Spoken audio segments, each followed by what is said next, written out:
안녕하세요. 평강의 하나님이 오늘 또 우리 성도님들과 또 그 가정 위에 또 우리 공동체 위에 또 함께 하시기를 주님의 이름으로 축복합니다. 오늘 우리가 함께 나눌 하나님의 말씀은 시편 7편입니다. 시편 7편 제가 봉독하겠습니다. 여호와 내 하나님이여, 내가 주께 피하오니 나를 쫓아오는 모든 자들에게서 나를 구원하여 내소서. 건져낼 자가 없으면 그들이 사자같이 나를 찢고 뜯을까 하나이다. 여호와 내 하나님이여, 내가 이런 일을 행하였거나 내 손에 죄악이 있거나 화친한 자를 악으로 갚았거나 내 대적에게서 까닭 없이 빼앗았거든 원수가 나의 영혼을 쫓아 잡아 내 생명을 땅에 짓밟게 하고 내 영광을 먼지 속에 살게 하소서. 셀라. 여호와여, 진노로 일어나사 내 대적들의 노를 막으시며 나를 위하여 깨소서. 주께서 심판을 명령하셨나이다. 민족들의 모임이 주를 들게 하시고 그 위 높은 자리에 돌아오소서. 여호와께서 만민에게 심판을 행하시오니 여호와여, 나의 의와 나의 성실함을 따라 나를 심판하소서. 악인의 악을 끊고 의인을 세우소서. 의로우신 하나님이 사람의 마음과 양심을 감찰하시나이다. 나의 방패는 마음이 정직한 자를 구원하시는 하나님께 있도다. 하나님은 의로우신 재판장이시며 매일 분노하시는 하나님이시로다. 사람이 회개하지 아니하면 그가 그의 칼을 가시며 그의 활을 이미 당기어 예비하셨도다. 죽일 도구를 또한 예비하시며 그가 만든 화살은 불화살들이로다. 악인이 죄악을 낳으며 재앙을 베어 거짓을 낳았도다. 그가 웅덩이를 파 만들며 제가 만든 함정에 빠졌도다. 그의 재앙은 자기 머리로 돌아가고 그의 포악은 자기 정수리에 내리리로다. 내가 여호와께 그의 의를 따라 감사하며 지존하신 여호와의 이름을 찬양하리로다. 아멘. 네, 의인의 기도라는 제목으로 오늘 말씀을 함께 생각해 보고자 합니다. 네, 6편에서는 우리가 죄인의 기도를 생각해 보았습니다. 네, 하나님 앞에 범죄하여서 또 하나님의 분노와 진노의 심판이 있을 때 또 어떻게 할 것인가, 또 그 심판으로 말미암아 원수들에게 짓밟히고 있는 그런 어려운 상황에서 하나님 앞에 통회하고 하나님의 은혜와 사랑을 구하는 죄인의 기도가 바로 시편 6편이었습니다. 그런데 이와 대조적으로 7편은 바로 의인의 기도라고 할 수 있겠습니다. 7편에서 8절에 보시면 나의 의와 나의 성실함을 따라 나를 심판하소서. 또 앞에서 3절에서부터 여호와 내 하나님이여, 내가 이런 일을 행하였거나 내 손에 죄악이 있거나 쭉 나오면서 내가 만약 이런 잘못이 있으면 내가 원수들에게 이렇게 짓밟히게 하소서, 그런 자기 저주를 통해서 자신의 결백함을 드러내는 그런 기도를 하고 있습니다. 그래서 이 7편의 전반적인 내용을 봤을 때 이 시편 기자는 또 의인으로서, 의로운 사람으로서 하나님 앞에 기도하는 겁니다.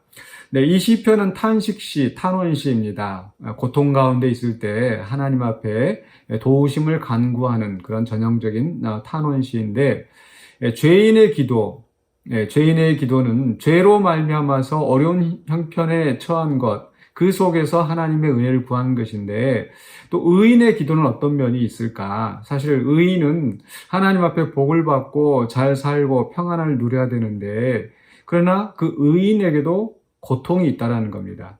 의인에게도 그 악인들이 여전히 그 괴롭히고 핍박을 하는 경우가 있다라는 거죠. 그래서 7편 1절 시작할 때 나를 쫓아오는 모든 자들에게서 나를 구원하여 내소서라고 기도합니다. 그러면서 2절에서 건져낼 자가 없으면 그들이 사자같이 나를 뜯고 뜯을까 하나이다.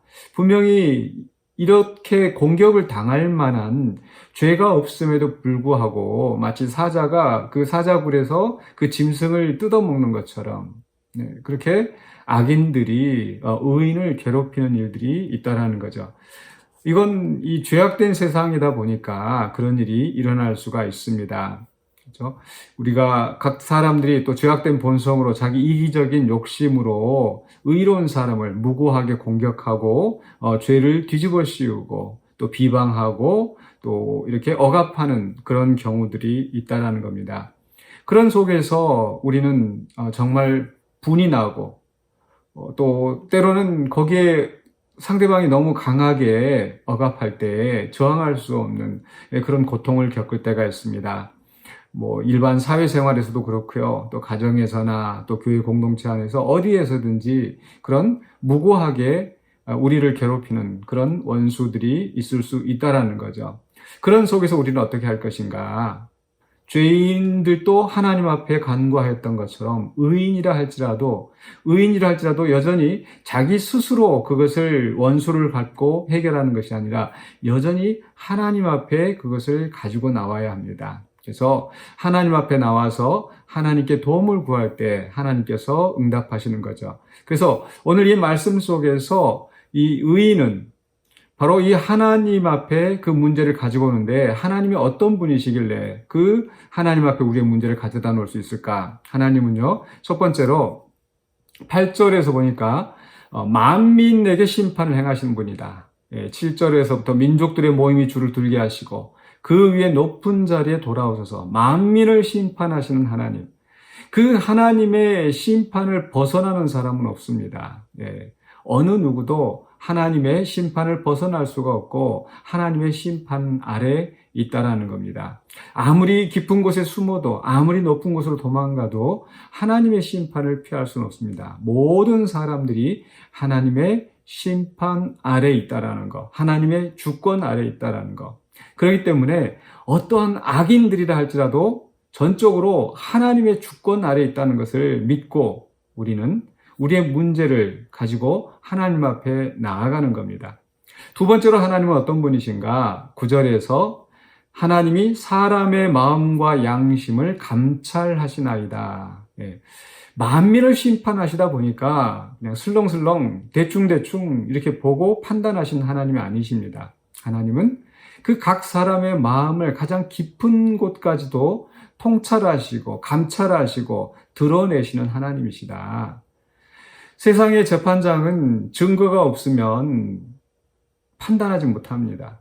또 증거가 있어도 옳게 판단하지 못하고 잘못된 판단을 내릴 때가 있습니다. 그러나 우리 하나님은 우리의 속 사람까지 다 감찰하시는 분이기 때문에 우리 하나님의 심판을 피할 수가 없습니다. 그래서 모든 만민이 하나님의 심판 아래 있고 또 각 사람들이 그 속 마음을 하나님 앞에 다 드러낼 수밖에 없다는 것. 하나님이 모든 우리의 속 깊은 것까지도 감찰하시는 하나님이라는 거죠. 세 번째로 우리 하나님은 어떤 분이신가? 11절에 하나님은 의로우신 재판장이시다. 모든 만민을 심판하시고 또 각 사람의 마음을 감찰하시고 그런데 재판장의 마음이 공의롭지 못하면 역시 정의로운 판결이 내려올 수가 없습니다. 누군가를 편애한다든지 편파적으로 판단을 한다든지 또는 뇌물을 받고 불의한 판단을 한다든지 그런 일들이 이 세상 법정에서는 있을 수가 있습니다. 그러나 우리 하나님에게는 통하지 않습니다. 하나님은 의로우신 재판장입니다. 그래서 의인을 구원하시고 악인을 심판하시는 하나님.